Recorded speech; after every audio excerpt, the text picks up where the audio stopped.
scientist accidentally finds a decades-old puzzle hidden in the rainforest. Although we know a great deal about every corner of our planet, there are always more mysteries lurking. One scientist learned that when he conducted an ambitious expedition into the jungles of Mozambique. The journey would be like no other, and the bizarre discoveries he found there would change him. Conservationist Julian Bayliss always dreamed of grand adventures. He yearned to travel the world and see sights never before witnessed. Often he would scroll through Google Maps, daydreaming about the possibilities, and one afternoon he noticed something that stopped him cold. Looking at the top of the distant Mount Liko in Mozambique, he spotted something truly odd and remarkable. An entire rainforest, and what's more, he was pretty sure that no one had ever been there before. Even more intriguing, the sides of the cliff were steep and seemingly impenetrable. If Bayliss was right, this was his chance to go where no man had gone before. But what he didn't know yet was that there was a very good reason for that. Bayliss got straight to work assembling a team of superstars. The 28-person expedition included scientists, doctors, rock climbers, and even a chef. What they all had in common? They were the best in the world at what they did. Marching forward. To get to the base of the mountain, the researchers first traveled through villages, negotiating with locals and navigating rough terrain. Without the benefits of roads, they abandoned their vehicles and continued completely unaware of the horrors and darkness ahead.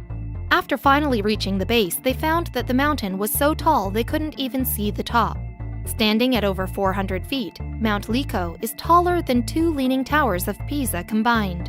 One misplaced step could be fatal.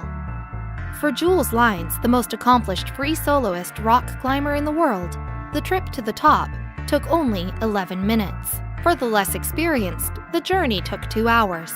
The climb tested them, but the psychological terrors were still lying in rest. Upon reaching the park, the team was filled with awe. Thousands of butterflies swarmed around them, beating their multicolored wings in unison. The 84-year-old butterfly expert, Colin Congdon, was overjoyed. On its surface, Liko appeared to be a beautiful place, filled with life. Soon, the crew's discoveries began to shift from wondrous to disturbing. Poisonous caterpillars crawled into tents and shoes. There were rats the size of cats with long tails and pointed teeth. And then there were the spiders. Thousands of spiders everywhere they turned. One day, botanist Jonathan Timberlake felt a sharp sting and looked down to see his leg covered in pooling blood. A blade of grass had cut him. Without advanced medical care and hours away from any hospital, Timberlake tried to quiet his growing worries. The next day, not just his leg, but his whole body burned. He was weak and feverish, but needed medical care at the base camp. The team strapped him into a harness and began the arduous process of bringing him down. Not sure if they would see their friend again. By the time Timberlake had made it down the 400-foot cliff and through the jungle, he had a fever and was hallucinating. The doctor, fearing the worst, cleaned his wound and treated him with antibiotics. All there was left to do was wait. Miraculously, Timberlake made a full recovery, though he decided to spend the rest of the expedition at the base camp. What he didn't know was that he may have been one of the lucky ones. On top of the mountain, the trouble was just starting. They hadn't anticipated the strange and horrifying creatures they came into encounter with on the top of the mountain, and a lack of birds made the forest eerily silent. The only audible sound was their own footsteps trudging through the darkened jungle. Then came a discovery that completely changed everything they thought they knew about Mount Liko. Walking along a stream beneath a thick brush of trees overhead, one of the team members shouted out in exclamation. He had found something truly inexplicable. Nestled along the water's edge were 3 handmade pots on this supposedly unexplored mountaintop.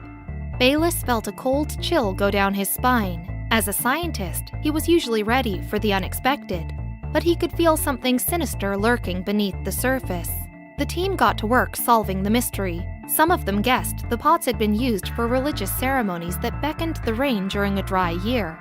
The explorers asked locals if they'd ever heard of anyone attempting to climb Liko before. To their surprise, the elderly natives did have some clues. They spoke fearfully of a tribe of murderous little people who used to live up on Liko. When the villagers approached the mountain base, tribe members would throw snakes on them. They also recalled an incident in which Portuguese soldiers attempted to climb up, only to fall violently to their deaths when tribe members cut their ropes. However, some locals had even more macabre theories about what had happened on that mysterious mountain all those years ago. The elders told a story of German colonizers who forced a group of locals to flee to the mountaintop. Once they were up there, the Germans did something that amounted to a death sentence. The colonizers cut the rope of the villagers used to climb up. They were left stranded with little food and no way to return to their homes.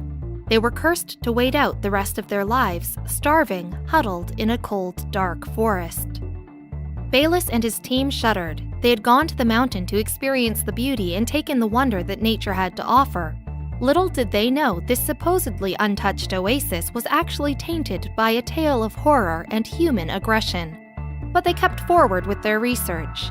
In a region as long settled as Africa, any given cave can reveal a groundbreaking discovery.